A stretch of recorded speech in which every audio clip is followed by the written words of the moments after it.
പ്രിയപ്പെട്ട കൂട്ടുകാരെ, നൈസ് തങ്കസിന്റെ മറ്റൊരു വീഡിയോയിലേക്ക് ഏവർക്കും സ്വാഗതം. SPC പ്രിലിംസ് പരീക്ഷ വളരെ എളുപ്പമായിരുന്നു എന്ന് പ്രതീക്ഷിക്കുന്നു. നാളെ മെയിൻ എക്സാം ആണ്. അപ്പോൾ പ്രിലിംസ് പരീക്ഷയ്ക്ക് ചോദിച്ച ക്വസ്റ്റ്യൻ പേപ്പർ ഒരു അവലോകനം നടത്തുകയാണ്. ചില സ്കൂളുകളിൽ 100-ൽ താഴെ കുട്ടികളുള്ള SPCക്ക് ചേർന്ന സ്കൂളുകളിൽ ഇന്ന് പ്രിലിംസ് എക്സാം നടത്തിയിട്ടില്ല. അപ്പോൾ പങ്കെടുത്ത കുട്ടികളും പ്രിലിംസ് പരീക്ഷ ഇല്ലാതിരുന്ന കുട്ടികളും ഒക്കെ ഈ ക്വസ്റ്റ്യൻ ഒന്ന് നോക്കുക. നാളത്തെ പരീക്ഷയിൽ മിന്നുന്ന വിജയം കരസ്ഥമാക്കാൻ ഏവർക്കും കഴിയട്ടെ എന്ന് ആശംസിച്ചുകൊണ്ട് ഇന്നത്തെ പ്രിലിംസ് പരീക്ഷയുടെ ക്വസ്റ്റ്യൻസ് നോക്കിക്കോളൂ. അടുത്ത കാലത്ത് വിമാനാപകടത്തിൽ മരണപ്പെട്ട ഇബ്രാഹിം റൈസി ഏതു രാജ്യത്തെ പ്രസിഡന്റാണ്? അടുത്ത കാലത്ത് വിമാനാപകടത്തിൽ മരണപ്പെട്ട ഇബ്രാഹിം റൈസി ഏത് രാജ്യത്തെ പ്രസിഡന്റാണ്? ഉത്തരം ഇറാൻ. ഉത്തരം ഇറാൻ. അടുത്ത ചോദ്യം, SPC പദ്ധതിയുടെ ആദ്യ സംസ്ഥാന നോഡൽ ഓഫീസർ ആരായിരുന്നു? എൻ്റെ പല വീഡിയോയിലും ഉള്ള ചോദ്യം തന്നെയാണ്. SPC പദ്ധതിയുടെ ആദ്യ സംസ്ഥാന നോഡൽ ഓഫീസർ ആരായിരുന്നു? ഉത്തരം Shri P. Vijayan IPS. Shri Vijayan IPS. അടുത്ത ചോദ്യം, SPC പദ്ധതിയുടെ സംസ്ഥാന ഡയറക്ടറേറ്റ് സ്ഥിതി ചെയ്യുന്നത് ഏത് ജില്ലയിലാണ്? SPC പദ്ധതിയുടെ സംസ്ഥാന ഡയറക്ടറേറ്റ് സ്ഥിതി ചെയ്യുന്നത് ഏതു ജില്ലയിലാണ്? ഉത്തരം തിരുവനന്തപുരം. ഉത്തരം തിരുവനന്തപുരം. അടുത്ത ചോദ്യം, രവി, അപ്പുക്കിളി എന്നിവർ കഥാപാത്രമായി വരുന്ന OV വിജയന്റെ കൃതി ഏത്? രവി, അപ്പുക്കിളി എന്നിവർ കഥാപാത്രമായി വരുന്ന OV വിജയന്റെ കൃതി ഏത്? ഉത്തരം ഖസാക്കിന്റെ ഇതിഹാസം. ഖസാക്കിന്റെ ഇതിഹാസം. കൂട്ടുകാർക്ക് ഇന്ന് ഓപ്ഷൻ ഉണ്ടായിരുന്നില്ല, ആൻസർ നിങ്ങൾ എഴുതുകയാണ് ചെയ്തത്. പക്ഷേ നാളത്തെ എക്സാമിന് എന്തായാലും ഓപ്ഷൻ ഉണ്ടാവും എന്ന് തന്നെയാണ് 99% വിശ്വസിക്കുന്നത്. കാരണം കഴിഞ്ഞ വർഷങ്ങളിലൊക്കെ മെയിൻ എക്സാം ഓപ്ഷനോട് കൂടി തന്നെയായിരുന്നു. ഇന്നിപ്പോൾ പ്രിലിംസ് എക്സാം ആയതുകൊണ്ട് മാത്രമാണ് ഓപ്ഷൻ ഇല്ലാതെ വന്നത്. ഓക്കെ, അടുത്ത ചോദ്യം,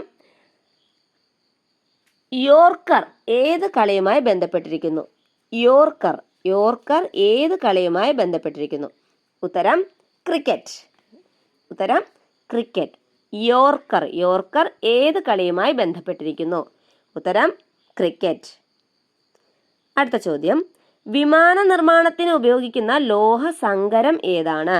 വിമാന നിർമ്മാണത്തിന് ഉപയോഗിക്കുന്ന ലോഹ സങ്കരം ഏതാണ്? ഉത്തരം ഡ്യൂറാലുമിൻ.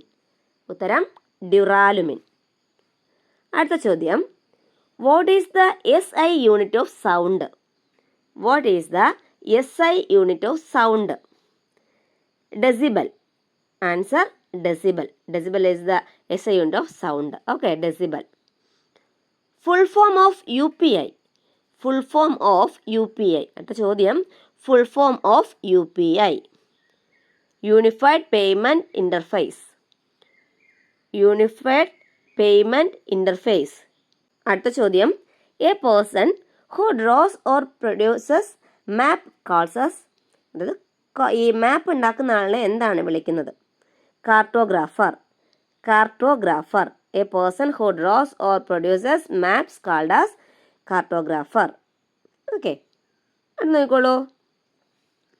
മർദ്ദം കൂടിയ പ്രദേശത്തു നിന്നും മർദ്ദം കുറഞ്ഞ പ്രദേശത്തേക്കുള്ള വായുവിന്റെ ചലനം അറിയപ്പെടുന്നത് എന്ത്? മർദ്ദം കൂടിയ പ്രദേശത്തു നിന്നും മർദ്ദം കുറഞ്ഞ പ്രദേശത്തേക്കുള്ള വായുവിന്റെ ചലനം ഏത് പേരിൽ അറിയപ്പെടുന്നു? ഉത്തരം കാറ്റ്. ഉത്തരം കാറ്റ്.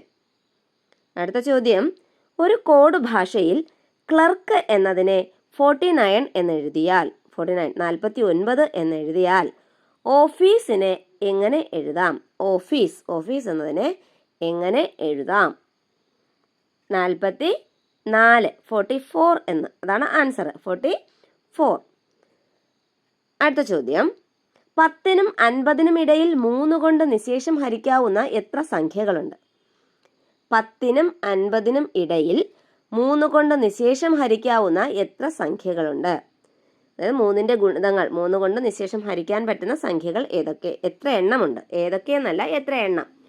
ഉത്തരം 13. 13. അടുത്ത ചോദ്യം, കേരള ഹൈക്കോടതി സ്ഥിതി ചെയ്യുന്നത് ഏത് ജില്ലയിലാണ്? കേരള ഹൈക്കോടതി സ്ഥിതി ചെയ്യുന്നത് ഏത് ജില്ലയിലാണ്? ഉത്തരം എറണാകുളം. ഉത്തരം എറണാകുളം. കൂട്ടുകാർക്കറിയാം, പല വീഡിയോയിലും ഞാൻ ചെയ്തിട്ടുള്ളത് തന്നെയാണിത്. കേരള ഹൈക്കോടതി സ്ഥിതി ചെയ്യുന്നത് ഏത് ജില്ലയിലാണ്? എറണാകുളം.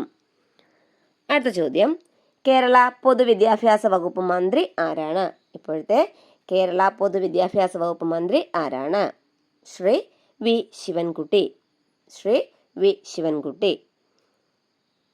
അടുത്ത ചോദ്യം, ഫിൽ ദ മിസ്സിംഗ് ടേം.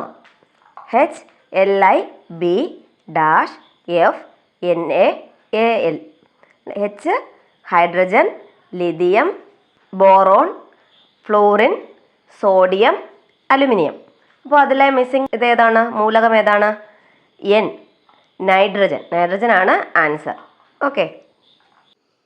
അടുത്ത ചോദ്യം, 2023 എഴുത്തച്ഛൻ സമ്മാനം ലഭിച്ചത് ആർക്കാണ്? 2023 എഴുത്തച്ഛൻ സമ്മാനം ലഭിച്ചത് ആർക്കാണ്? ഉത്തരം doctor SK Vasanthan. Doctor SK Vasanthan. 2023 പുരസ്കാരങ്ങൾ എന്ന ഒരു വീഡിയോ തന്നെ ഞാൻ ചെയ്തിട്ടുണ്ട്. എല്ലാ പുരസ്കാരങ്ങളും കൂട്ടുകാർ കൃത്യമായി നോക്കിയിട്ട് വേണം നാളത്തെ എക്സാമിന് പോകാൻ. ഓക്കെ, നന്നായിട്ട് നോക്കുക. 2023 പുരസ്കാരങ്ങൾ, പ്രധാനപ്പെട്ട എല്ലാ പുരസ്കാരങ്ങളും ആ ഒറ്റ വീഡിയോയിൽ തന്നെ ഉൾപ്പെടുത്തിയിട്ടുണ്ട്. ക്ലിയർ? 2023 എഴുത്തച്ഛൻ സമ്മാനം ലഭിച്ചത് ആർക്കാണ്? Doctor SK Vasanthan. ക്ലിയർ അല്ലേ? അടുത്ത ചോദ്യം, വിസ്തൃതിയുടെ കാര്യത്തിൽ രാജ്യത്തെ രണ്ടാമത്തെ വലിയ ജില്ലയായ ലേ ഏത് കേന്ദ്രഭരണ പ്രദേശത്താണ് സ്ഥിതി ചെയ്യുന്നത്? വിസ്തൃതിയുടെ കാര്യത്തിൽ രാജ്യത്തെ രണ്ടാമത്തെ വലിയ ജില്ലയായ ലേ. ലേ ഒരു ജില്ലയുടെ പേരാണ്. ലേ ഏത് കേന്ദ്രഭരണ പ്രദേശത്താണ് സ്ഥിതി ചെയ്യുന്നത്? ഉത്തരം ലഡാക്ക്. ഉത്തരം ലഡാക്ക്. ഓക്കെ. അടുത്ത ചോദ്യം, who painted the portrait Mona Lisa? Mona Lisa എന്ന ചിത്രം വരച്ചത് ആരാണ്? Answer Leonardo da Vinci. ലിയനാർഡോ ഡാവിഞ്ചിയാണ് മൊണാലിസ എന്ന ചിത്രം വരച്ചത്. ഓക്കെ. അടുത്ത ചോദ്യം, കേരള സർക്കാർ വായനാ ദിനമായി ആചരിക്കുന്നത് ഏത് ദിവസമാണ്? കേരള സർക്കാർ വായനാ ദിനമായി ആചരിക്കുന്നത് ഏത് ദിവസമാണ്? ജൂൺ 19. PN പണിക്കരുടെ ചരമദിനമാണ് ജൂൺ 19, അല്ലേ? അടുത്ത ചോദ്യം, നിലവിലെ രാജ്യസഭാ അധ്യക്ഷന്റെ പേരെന്താണ്? നിലവിലെ രാജ്യസഭാ അധ്യക്ഷന്റെ പേരെന്താണ്? ജഗദീപ് ധൻകർ. ശ്രീ ജഗദീപ് ധൻകർ. ഓക്കെ. ഇത്രയും ക്വസ്റ്റ്യൻ ആയിരുന്നു, 20 ക്വസ്റ്റ്യൻ ആയിരുന്നു ഇന്ന് പ്രിലിംസിന് ചോദിച്ചത്. ഈ ക്വസ്റ്റ്യനുകൾ തള്ളിക്കളയേണ്ട. ചിലപ്പോൾ ഇതിൽ നിന്നുള്ള ക്വസ്റ്റ്യനും നാളെ കിട്ടാം. ഇത് വരണം എന്ന ഒരു ഉറപ്പും ഇല്ല. പക്ഷേ കറണ്ട് അഫേഴ്സ് നന്നായിട്ട് നോക്കുക. 2023 സമ്മാനങ്ങൾ എല്ലാം നന്നായിട്ട് തന്നെ നോക്കുക. ഓക്കെ. അപ്പോൾ എല്ലാവർക്കും SPSCയിൽ വിജയിക്കാൻ കഴിയട്ടെ എന്ന് ഒരിക്കൽ കൂടി ആശംസിച്ചുകൊണ്ട് നിർത്തുന്നു. മറ്റൊരു വീഡിയോയുമായി വീണ്ടും കാണുന്നവരെ ബൈ ബൈ.